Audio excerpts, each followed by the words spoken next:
ও টুনির মা, তোমার টুনি কথা শুনে না। আরে আবার আমার এই সময়ে কে চলে আসলো? এখন তো আমার ব্যাগ গিয়ার দিয়ে গাড়ি পিছনে যেতে হবে। আপনি দাঁড়ান, আমি দেখতেছি। একটা মায়া ফোটাবো বলে গাড়ি নিয়ে গ্রামে আসলাম। শহরেও ঝামেলা, আবার এখানেও দেখছি ঝামেলা। আমি তো আবার ফুরুফুরি, no tension Johnny, no tension. আমার কোনো জায়গা লাগে না। আমি কিভাবে পার্কিং করে দেখ।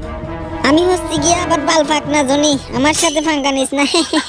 যাক, এবার কোনো মতে গাড়িটা সাইড করলাম। আরে ভাই, আপনি শুনতে পাচ্ছেন না নাকি? এ ভাই, এ ভাই, গাড়ি আবার চলে নিয়ে যান। এ ভাই, আসেন আসেন, গাড়ি আবার নিয়ে যান। আমি হচ্ছি গিয়া শহরের পোলা, আমার সাথে ফাঙ্কা নিবি? শালা গ্রামের ক্ষেত কোনাগার। আরে ক্ষেত, আমার গাড়িতে বাজাবি না। আমার গাড়িতে বাজালে তোর টুনি ছিঁড়ে নেবো। শালা শালার গ্রামের ক্ষেত কোনাগার, গাড়িটাও পার্কিং করতে জানা। যাক, এবার আমার গাড়িটা সোজা করে নি। আমার আবার তেমন সময়